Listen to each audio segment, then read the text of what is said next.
नमस्कार दोस्तों, स्वागत है एक बार फिर से आपका हमारे चैनल रावली पाठशाला पर, जहां मैं गणेश सोलंकी आपके लिए लेकर आया हूं कक्षा 11 की मैथ। अपनी जो पिछली क्लासेज हुई है उसके अंदर हमने समुच्चय के बारे में ज़्यादातर जानकारियां प्राप्त कर ली है। जैसे कि हमने समुच्चय क्या होता है ये पढ़ा, समुच्चय को लिखने के जो तरीके थे वो पढ़े, रिक्त समुच्चय के बारे में पढ़ा, परिमित और अपरिमित समुच्चय के बारे में भी पढ़ लिया है। इस क्लास के अंदर हम समुच्चय का जो उप समुच्चय होता है उसका अध्ययन करेंगे और उससे संबंधित अपनी जो एक्सरसाइज है, एक्सरसाइज 1.3, उसका भी अध्ययन करने वाले हैं। तो बिना वक्त जाया किए चलो स्टार्ट करते हैं अपनी क्लास। अपने पास आज के लिए जो मेन टॉपिक है वो है अपने उप समुच्चय यानी कि सबसेट। कि कोई भी हमारे पास समुच्चय है उसका उप समुच्चय क्या होता है, उप समुच्चय कितने होते हैं, उसको रिप्रेजेंट करने का तरीका क्या होता है, वो सब हमें पढ़ना है। तो हमारे पास यदि कोई जैसे कोई समुच्चय है तो उस समुच्चय के कितने हम अंदर से भाग निकाल सकते हैं, उसके कितने अलग अलग तरीके से उसके अंदर से अवयव निकाल सकते हैं। किसी भी समुच्चय के अंदर से अगर हम अवयवों के कुछ समूह बाहर निकाले तो हम अवयवों के जो बाहर समूह निकाल रहे हैं वही हमारे क्या कहलाते हैं, उप समुच्चय। मतलब समुच्चय के छोटे छोटे भाग निकालने हैं बाहर। जो हमारे पास पूरा समुच्चय है उसके अंदर से छोटे छोटे अगर हम क्या निकाले, बाहर की ओर भाग निकाले, तो जो छोटे छोटे हम टुकड़े बाहर निकाल रहे हैं वो समुच्चय के भाग है, तो उसी को हम बोलते हैं उप समुच्चय। जैसे हमारे पास हमने एक समुच्चय लिखा है 1 2 3 4 5, ये हमारे पास जैसे कोई समुच्चय है। इसके अंदर से हम क्या क्या टुकड़े निकाल सकते हैं। जैसे हम इसके अंदर से निकालने जाए तो हमारे पास हमने एक टुकड़ा निकाला 1 और 2, हमने निकाला 3 और 5, हमने निकाला 2 3 5, यहाँ से हमने टुकड़ा निकाला 1 2 3 4। तो इस प्रकार से हम इसके अंदर से और भी टुकड़े निकाल सकते हैं। हमने जो समुच्चय था उसके अवयवों में से कुछ अवयव लेकर हमने छोटे छोटे और समुच्चय बनाए। तो जब हमने इस बड़े समुच्चय की सहायता से जो छोटे छोटे समुच्चय बनाए हैं ये इसी का ही अंश है, तो इसी को हम क्या बोलते हैं, उप समुच्चय। ये सारे इस ए के उप समुच्चय कहलाएंगे। कि ये हमने जो छोटे छोटे टुकड़े लिखे हैं बड़े वाले समुच्चय के अंदर से वही हमारे क्या कहलाते हैं, उप समुच्चय। मतलब एक अंश है, एक हिस्सा है। जो बड़ा समुच्चय है उसके छोटे छोटे क्या है, अंश है। इस बड़े वाले समुच्चय के अवयवों की सहायता से ही बनाए जाते हैं। तो उप समुच्चय होता है, उसको दर्शाने के लिए हम चिन्ह काम में लेते हैं। इसे सबसेट का निशान बोलते हैं, उप समुच्चय का निशान बोलते हैं। जैसे मैंने इस समुच्चय को नाम दिया बी, तो ये बी है वो किसका उप समुच्चय है, ए का। क्योंकि बी का निर्माण किससे हुआ है, ए से हुआ है। इस बी का जनक कौन है, ए। मतलब बी है वो ए का क्या कहलाता है, उप समुच्चय। तो इसको लिखेंगे कैसे, इसको लिखेंगे कि बी है वो उप समुच्चय है किसका, ए का। तो ये हमारे कहलाता है उप समुच्चय का निरूपण कि बी है वो उप समुच्चय है किसका है, ए का है। तो जो उप समुच्चय होता है वो आगे लिखते हैं और उसका जो जनक होता है वो पीछे की ओर लिखा जाता है। इसको क्या पढ़ेंगे, बी उप समुच्चय ए, बी सबसेट ऑफ ए। जहां पर बी क्या है, उप समुच्चय है, ए क्या है, उसका जनक है, उसको बनाने वाला है। जैसे हमने एक और उप समुच्चय लिखा है, एक समुच्चय लिखा है जैसे ए ई आई ओ यू। अंग्रेजी वर्णमाला के हमारे पास जो स्वर थे उनकी सहायता से हमने एक समुच्चय लिखा है। अगर इसके हम उप समुच्चय लिखे तो क्या लिखेंगे, इसके हम उप समुच्चय बना रहे हैं ए ई, और लिखेंगे ओ आई यू, और लिखना चाहे तो ए ई ओ। इस प्रकार से इसके उप समुच्चय बनते रहेंगे। ऐसे इसके बहुत सारे उप समुच्चय निकल सकते हैं। तो ये हमें उप समुच्चय निकालने का तरीका था। करना क्या था कि जो समुच्चय होता है उन्हीं के अवयव काम में लेने हैं। कि समुच्चय जिस अवयवों से बना है उन्हीं अवयवों को या तो 1 लो, 2 लो, 3 लो, या हो सकता है सारे के सारे अवयव ले। और उससे छोटे छोटे अगर समुच्चय बनाए तो जो हमने छोटे छोटे समुच्चय बनाए हैं वो क्या कहलाते हैं, बड़े वाले के उप समुच्चय। अब ध्यान रखना, अगर हम सारे अवयव लेकर भी एक समुच्चय बनाए, अगर मैं ए ई आई ओ यू इन सभी अवयवों को लेकर एक और मैंने समुच्चय का निर्माण किया AEIOU, जो बिल्कुल इस पहले वाले समुच्चय जैसा है। मतलब P और Q आपस में क्या है, बिल्कुल समान है, लेकिन ये इसका उपसमुच्चय भी कहलाएगा। जो Q है वो P का क्या कहलाएगा, उपसमुच्चय, क्योंकि Q का निर्माण भी तो P के अवयवों से ही हुआ है। तो ध्यान रखना है, कोई भी समुच्चय है वो खुद का उपसमुच्चय भी होता है। उसके सारे अवयव अगर हम काम में ले और उससे भी नया समुच्चय बनाए तो वो खुद के जैसा ही बन जाएगा वापस। तो फिर ध्यान रखना है कि कोई भी समुच्चय है वो खुद का उपसमुच्चय होता है। अब इससे संबंधित अपनी प्रश्नावली है जिसके अंदर कहा गया है कि जो रिक्त स्थान है उसके अंदर हमें सबसेट और नॉट सबसेट को भरकर सही कथन बनाना है। मतलब जो हमें यहाँ पर कुछ बातें लिखी हुई है, ये पता नहीं है कि सबसेट है या नहीं है, उपसमुच्चय है या नहीं। अगर उपसमुच्चय है तो ये वाला निशान भरना है और नहीं है तो ये काटना है। लिखा हुआ है 2 3 4 कि हमारे पास एक समुच्चय लिखा हुआ है 2 3 4। क्या इस 2 3 4 वाले जो समुच्चय का निर्माण है 1 2 3 4 5, क्या इससे हुआ है? हाँ, पक्का हुआ है। 2 3 4 और 2 3 4 इसके अंदर भी मौजूद है। तो हम कहेंगे कि 2 3 4 जो समुच्चय है वो 1 2 3 4 5 का उपसमुच्चय है। अगला है ABC। क्या ABC का निर्माण BCD इसमें से हुआ है? देखना, B और C तो यहाँ से आ गए, लेकिन A वाला पद है वो इसके अंदर शामिल नहीं है।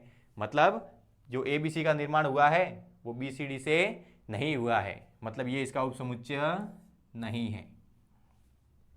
अगला कि X सच दैट X। अब यहाँ पर हमारे पास ये सेट बिल्डर फॉर्म आ गई जिसके अंदर कहा गया है कि आपके विद्यालय की कक्षा 11 का एक विद्यार्थी है। कि आपकी कक्षा है उसके अंदर 11वीं कक्षा में कोई विद्यार्थी पढ़ रहा है। और दूसरी बात कही है आपके विद्यालय का एक विद्यार्थी है। बोला है कि 11वीं में पढ़ने वाला जो विद्यार्थी है, 11वीं में पढ़ने वाला जो विद्यार्थी है, क्या वो विद्यार्थी आपकी स्कूल का भी विद्यार्थी है? हाँ, सही बात है कि अपनी कक्षा के अंदर अगर विद्यार्थी पढ़ रहा है तो वो स्कूल का तो विद्यार्थी होगा ही। इसके अंदर से बड़ा कौन है? स्कूल वाला जो विद्यार्थियों का समूह है वो बड़ा है और कक्षा 11 के अंदर जो विद्यार्थी है वो वाला समूह छोटा है। मतलब इस छोटे समूह का निर्माण इस बड़े समूह से ही हुआ है, मतलब ये भी इसका सबसेट है। अगला है किसी समतल में स्थित वृत्त है और एक समान समतल में वृत्त है जिसकी त्रिज्या 1 इकाई है। यहाँ पर तो कहा है कि कोई समतल है जिसके अंदर कोई वृत्त स्थित है, जबकि यहाँ पर कहा गया है कि एक समतल में वृत्त स्थित है जिसकी त्रिज्या 1 इकाई है। अब समतल के अंदर तो वृत्त बहुत सारे हो सकते हैं, सबकी त्रिज्या क्या होगी? अलग अलग होगी, किसी की कम होगी, किसी की ज़्यादा होगी। तो इन दोनों के अंदर से अगर बड़ा देखने जाए तो बड़ा तो ये है, क्योंकि इसके अंदर तो बहुत सारे वृत्त होंगे, ऐसे भी वृत्त होंगे जिसकी त्रिज्या 1 से अधिक होगी, 2 भी हो सकता है, 3 भी हो सकती है, 10 भी हो सकती है, 100 भी हो सकती है, उससे ज़्यादा भी हो सकती है। लेकिन यहाँ पर कहा है कि एक समान समतल में वृत्त है जिसकी त्रिज्या 1 इकाई है, मतलब यहाँ पर फिक्स है। मतलब ये वाला जो समुच्चय है वो छोटा है और ये वाला क्या है? बड़ा। क्या कभी बड़े का निर्माण छोटे से हो सकता है? ऐसा तो संभव नहीं है, कभी भी बड़े समुच्चय का निर्माण छोटे से नहीं होता। मतलब ये वाला है जो उपसमुच्चय नहीं है। अगला, किसी समतल में स्थित एक त्रिभुज है और किसी समतल में स्थित एक आयत है। अब त्रिभुज और आयत इनका तो आपस में कोई भी लेना देना नहीं है। क्या किसी त्रिभुज का निर्माण आयत से होता है? वो तो नहीं होता, तो इसको हम बोलेंगे कि ये भी उपसमुच्चय नहीं है। अगला, किसी समतल में स्थित एक समबाहु त्रिभुज है और किसी समतल में स्थित एक त्रिभुज है। अब यहाँ पर हमारे पास दो समुच्चय है जिसके एक के अंदर तो हमारे पास केवल समबाहु त्रिभुज है, जबकि एक दूसरा समुच्चय है जिसके अंदर कहा गया है कि सारे के सारे त्रिभुज है। तो अगर दोनों समुच्चय की तुलना करें आपस में तो ये वाला समुच्चय बड़ा है क्योंकि इसके अंदर सभी त्रिभुज मौजूद है, जिसके अंदर से समबाहु भी होगा, विषमबाहु भी होगा, समद्विबाहु भी होगा। जबकि ये वाला जो समुच्चय है वो छोटा है क्योंकि इसके अंदर केवल समबाहु त्रिभुज है। तो समबाहु तो इसके अंदर भी मौजूद है, तो हम कह सकते हैं इस छोटे का निर्माण इस बड़े से हुआ है, तो ये उपसमुच्चय होगा। इसी प्रकार से हमें उपसमुच्चय होने और नहीं होने के निशान लगाने हैं। तो हमेशा इस बात का ध्यान रखना है कि हमेशा जो छोटा होगा उसका निर्माण बड़े से होता है, कभी भी बड़े का निर्माण छोटे से नहीं होता।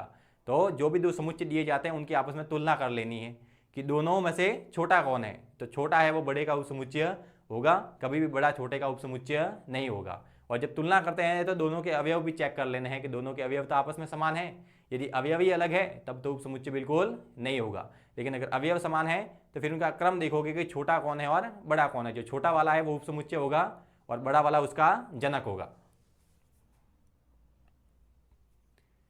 अगला है, जांच कीजिए कि निम्नलिखित कथन सत्य है अथवा असत्य। यहां पर हमारे पास कुछ बातें लिखी हुई है, इनको हमें चेक करना है सत्य है या असत्य है। पहला कहा गया है कि समुच्चय ए बी वो उपसमुच्चय नहीं है बी सी ए का। देखना यहां पर दो अवयव है ए और बी। अवयव कितने हैं? दो, ए और बी।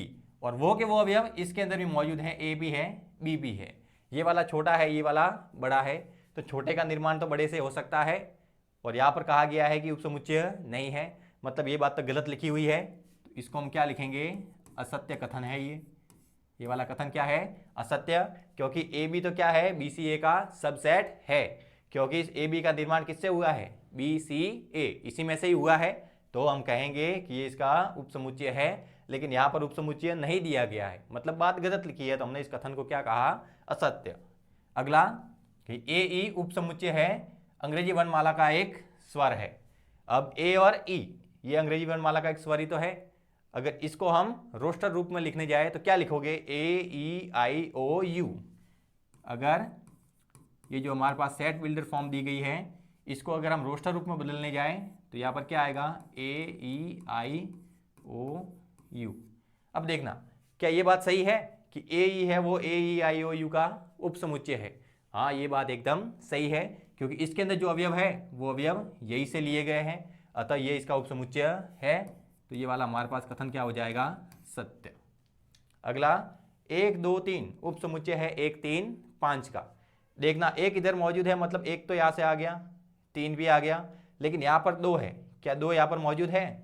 यहाँ पर 2 नहीं है, मतलब 1 2 3 का निर्माण इससे नहीं हुआ है, मतलब ये इसका उपसमुच्चय नहीं है, ये हो जाएगा असत्य।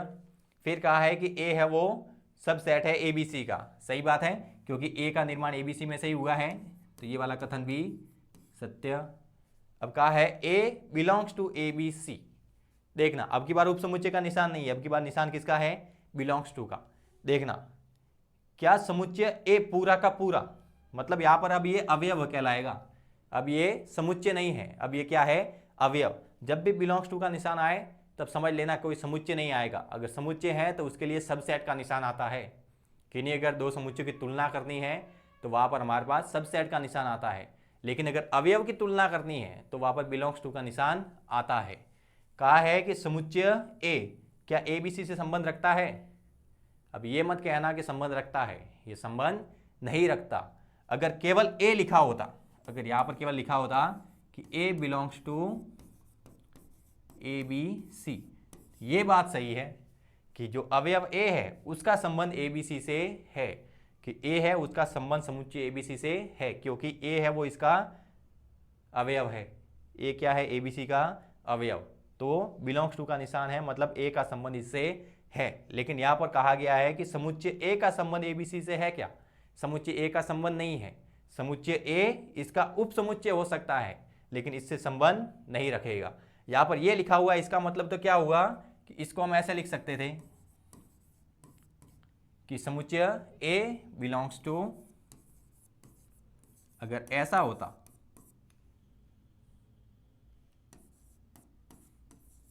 तो बात सही थी कि जो हमारे पास समुच्चय ए है वो अवयव किसका है? समुच्चय ए बी सी, तब हम कहेंगे कि ये इससे बिलोंग करता है। लेकिन यहाँ पर जब भी बिलोंग्स टू का निशान आए तो ध्यान रखना हमेशा अवयव की तुलना होगी। तो यहाँ पर अवयव तो है नहीं, ये तो पूरा समुच्चय है और इसके अंदर समुच्चय का निशान अंदर कहीं पर नजर नहीं आ रहा है। अगर ऐसा होता तब बात सही होती, लेकिन अगर ऐसा लिखा हुआ है तो ये बात सत्य नहीं है, ये असत्य कथन है। ये कथन कैसा है? असत्य। इस बात को ध्यान रखना है। अगर यहाँ पर ए के बाहर अगर यहाँ पर मंजिला कोष्टक होता तब ये बात सही थी, लेकिन यहाँ पर मंजिला कोष्टक नहीं है, केवल ए है, तो यहाँ पर तो समुच्चय ए है, यहाँ पर केवल ए है, मतलब इनके आपस में कोई संबंध नहीं है। अगला छठा कि संख्या 6 से कम एक समप्राकृत संख्या है। अगर इसको सेट बिल्डर फॉर्म में लिखे, सेट बिल्डर फॉर्म से अगर रोस्टर रूप में लिखे तो क्या लिखेंगे, कहा गया है कि संख्या 6 से कम एक समप्राकृत संख्या है। 6 से कम, और संख्या कैसी होनी चाहिए, समप्राकृत, मतलब 2 होगा और 4 होगा, क्योंकि 6 से कम ही अगर प्राकृत संख्या लिखे तो 5 4 3 2 1 और बस खत्म। 5 4 3 2 और 1, हमें केवल सम लिखनी है तो उसके अंदर तो 2 और 4 ही आती है, 6 को शामिल नहीं करना है क्योंकि 6 से कम कहा है। तो यहाँ से अगर हम रोस्टर रूप लिखे तो क्या आएगा, 2 और 4, फिर सबसेट का निशान है। अब ये क्या लिखा हुआ है इसको जरा चेक करते हैं। एक प्राकृत संख्या है जो संख्या 36 को विभाजित करती है, तो 36 को विभाजित करने वाली प्राकृत संख्या क्या होगी, 36 को विभाजित करने वाली अगर प्राकृत संख्या लिखे तो सम विषम कुछ भी नहीं कहा गया है, तो सारी संख्या लिखते हैं। 1 विभाजित करती है, 2 करती है, 3 करती है, 4 करती है, 9 करती है,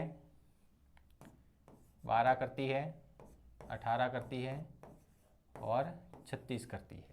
ये सभी 36 को विभाजित करने वाली संख्या है। क्या 2 और 4 उपसमुच्चय है इसका? हाँ, क्योंकि 2 और 4 का निर्माण कहाँ से हुआ है, इसमें से ही हुआ है, मतलब ये जो बात लिखी हुई है वो सत्य है।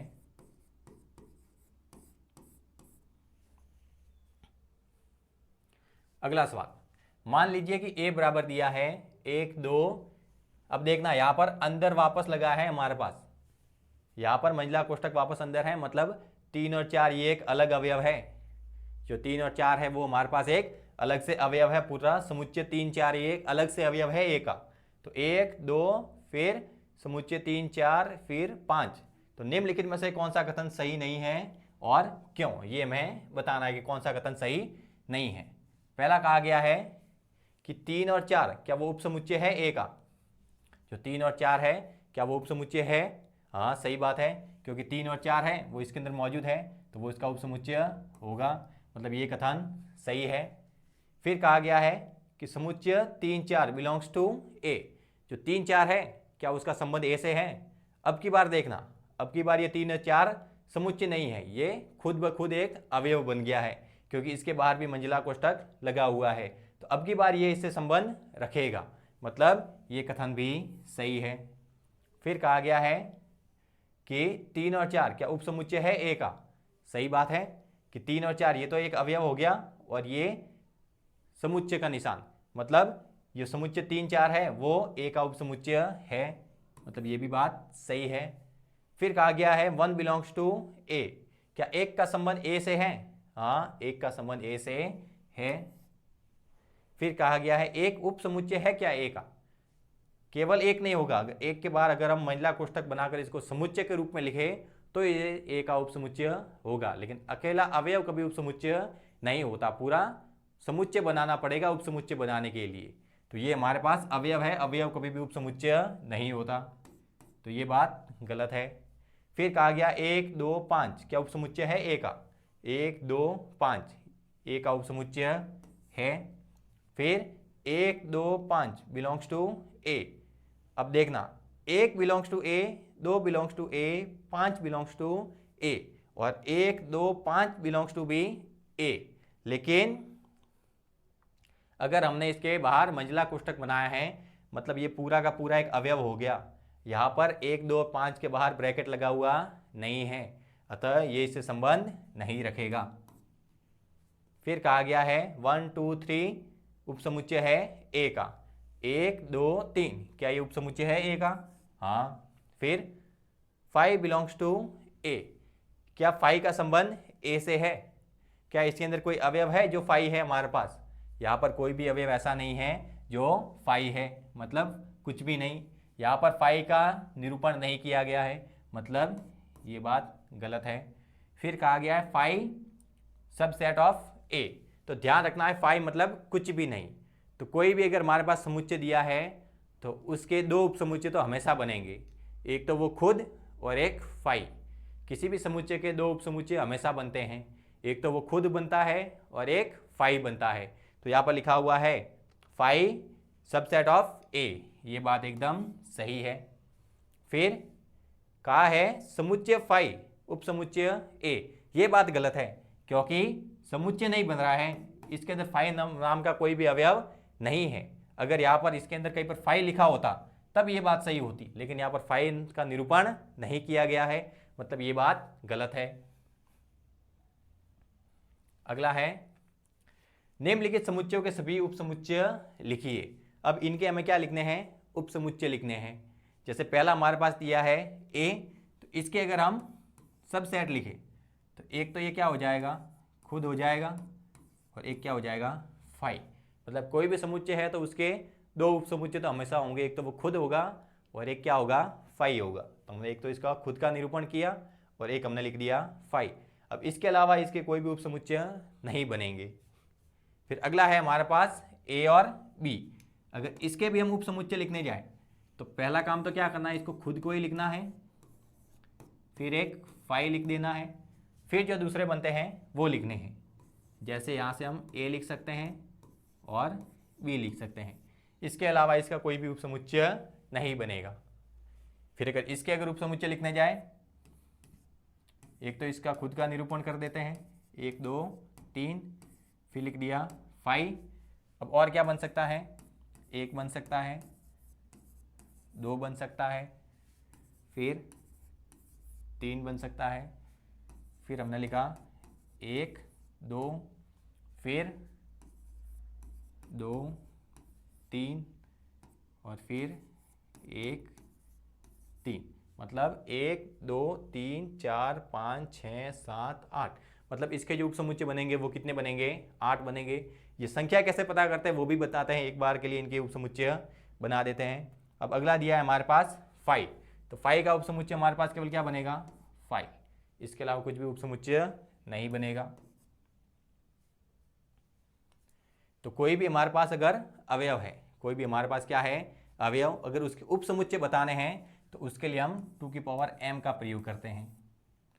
2 की पावर m, जहाँ पर m क्या होता है, आप समझिए तो इसको मेंबर के रूप में भी ले सकते हैं, m को मेंबर के रूप में भी ले सकते हैं। मेंबर मतलब अंदर जो अवयव है वो। तो यहाँ पर 2 की पावर 3 हो जाएगा, और 2 की पावर 3 कितना होता है, 8 होता है। ये 2 की पावर 2 हो जाएगा, मतलब 4 हो जाएगा। और ये हमारे पास क्या हो जाएगा, 2 की पावर 1 मतलब 2 हो जाएगा। अब देखना यहाँ पर केवल फाई लिखा हुआ है, यहाँ पर क्या लिखा हुआ है, फाई। मतलब यहाँ पर समुच्चय का निशान नहीं है। अगर ये इस प्रकार से होता कि समुच्चय फाई, तब क्या लिखते हैं कि इसका एक समुच्चय तो हो जाता ये फाई, और दूसरा हम चाहे तो ऐसे लिख सकते हैं। तब इसके उपसमुच्चय कितने होते, 2।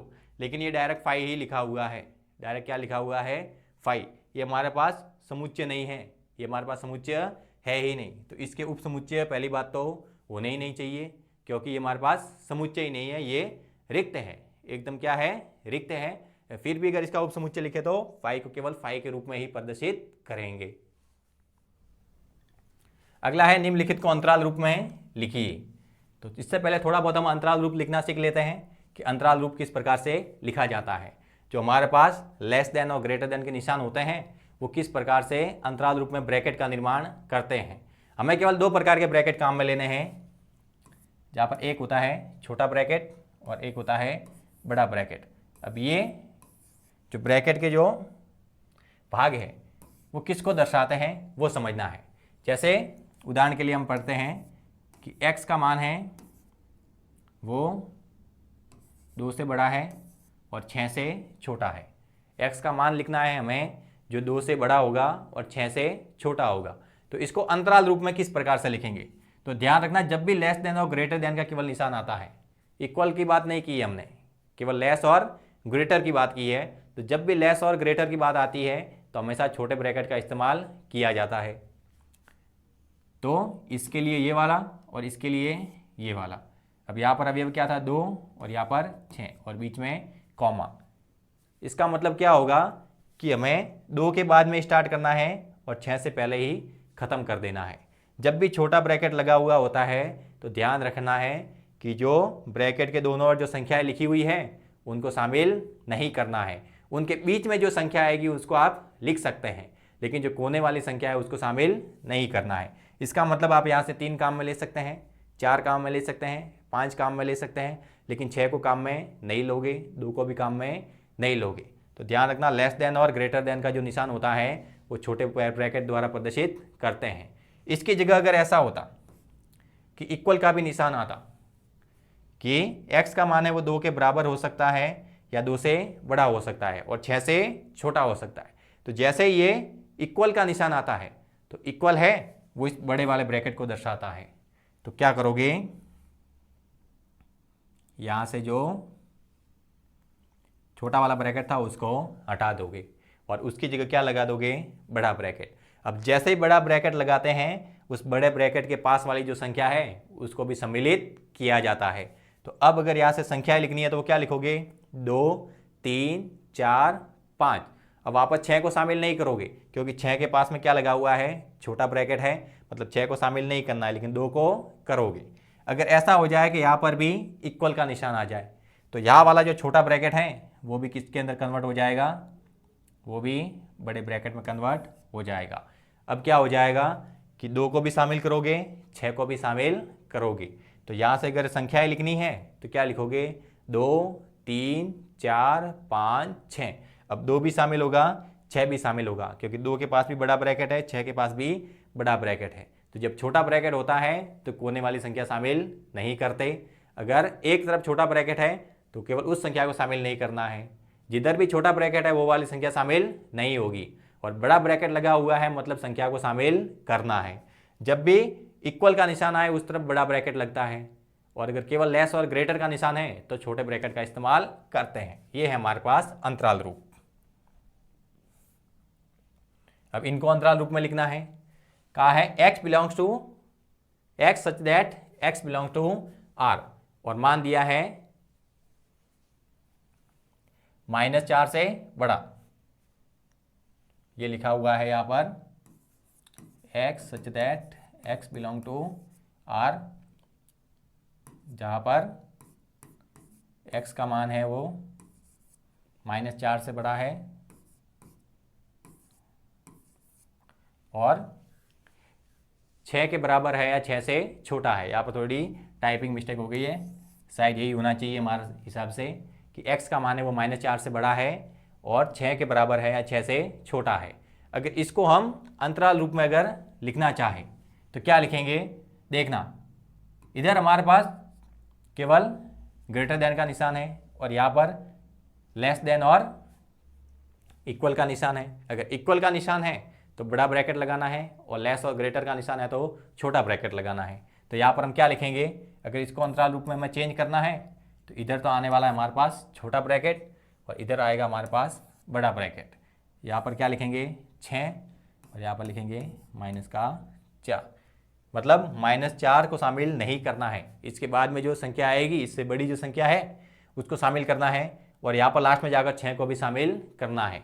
तो इसके बीच में जो संख्या होगी वो सारी की सारी काउंट होगी। तो ये हमारे पास कहलाता है अंतराल रूप। अगला हमारे पास लिखा हुआ है कि x का मान है वो -12 से बड़ा है और 10 से छोटा है। तो क्या लिखेंगे, दोनों तरफ छोटे ब्रैकेट ही आएंगे, इधर भी -12 इधर 10, दोनों तरफ कहीं पर भी इक्वल का निशान नहीं है तो दोनों तरफ ब्रैकेट कैसे रहेंगे, छोटे रहेंगे। अब यहाँ पर देखना, यहाँ पर इक्वल का निशान है, यहाँ पर केवल लेस देन का निशान है।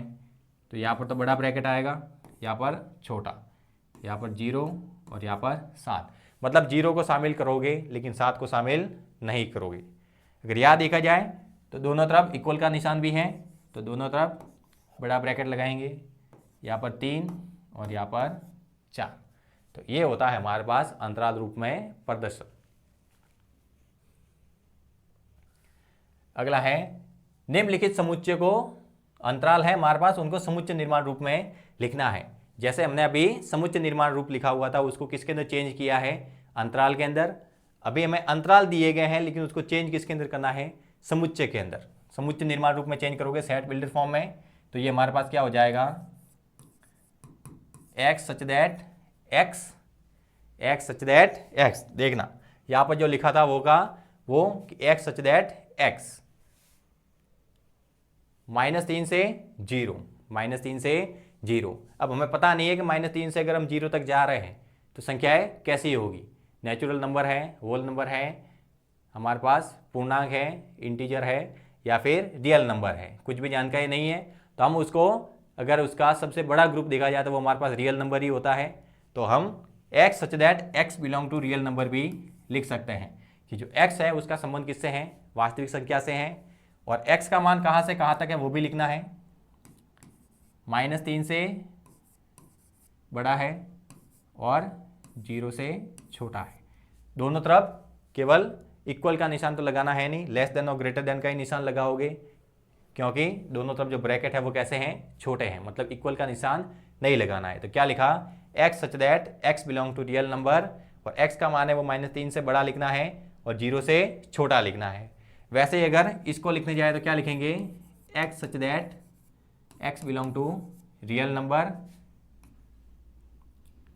और x का जो मान है वो 6 के इक्वल है या 6 से बड़ा है, और 12 के इक्वल है या 12 से छोटा है।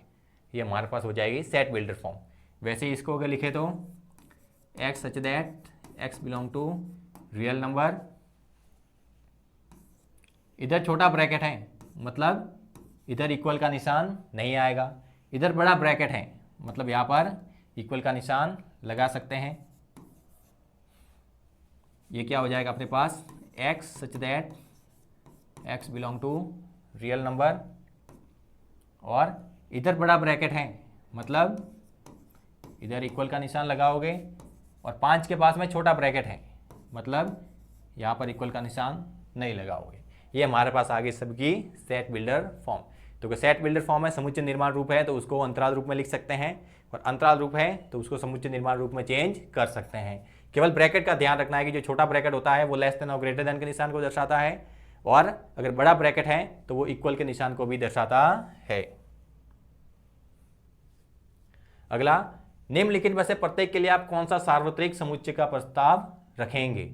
सार्वत्रिक समुच्चय मतलब ऐसा समुच्चय जिससे सभी का निर्माण हो, कि कोई भी हमारे पास समुच्चय है उसका निर्माण किसी बड़े वाले समुच्चय से ही होता है, तो छोटे के लिए वो बड़ा क्या कहलाता है, सार्वत्रिक समुच्चय, जिसे हमें जनक बोलते हैं, उसका निर्माण करने वाला। तो जो जनक होता है उसी को हम क्या बोलते हैं, सार्वत्रिक समुच्चय। तो हमें कहा है कि जो दो चीज़ें दी गई है हमारे पास, कि समकोण त्रिभुजों का समुच्चय है और समबाहु त्रिभुजों का समुच्चय है, तो उसके लिए आप सार्वत्रिक समुच्चय का क्या प्रस्ताव रखेंगे कि इसके लिए सार्वत्रिक समुच्चय क्या हो सकता है, कि इसको बनाने वाला कौन हो सकता है, इसको भी बनाने वाला कौन हो सकता है, ये किसके उप समुच्चय है, ऐसा ही समझ लीजिए कि ये किसके उप समुच्चय हो सकते हैं। तो समकोण त्रिभुजों का निर्माण किससे होगा, मैं कहता हूं कि हमारे पास त्रिभुजों का एक समुच्चय है, कोई समतल है जिसके अंदर हमारे पास त्रिभुजों का क्या है, समुच्चय है, तो उस त्रिभुजों का जो समुच्चय है उसके अंदर समकोण, समद्विबाहु, समबाहु, विषमबाहु सभी प्रकार के त्रिभुज मौजूद होंगे, और उसी में से समकोण त्रिभुज का निर्माण हुआ है, और उसी के अंदर से समद्विबाहु त्रिभुज का निर्माण हुआ है। मतलब दोनों के लिए सार्वत्रिक समुच्चय हम एक ही लिख सकते हैं, किसी समतल में स्थित त्रिभुजों का समुच्चय। क्या लिखेंगे, समतल में स्थित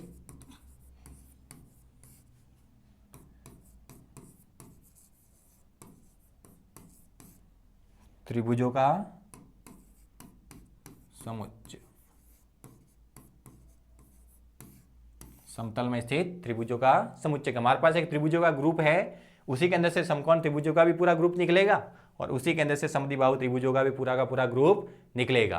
तो मतलब वो समतल में स्थित जो त्रिभुजों का समुच्चय है वो हमारे लिए सार्वत्रिक समुच्चय का काम करेगा। तो ये कहलाता है जनक, और जिससे ये जिन जिन का निर्माण हुआ है वो कहलाएंगे उसके उप समुच्चय। तो इसके साथ ही अपनी ये क्लास आज यहीं पर खत्म होगी।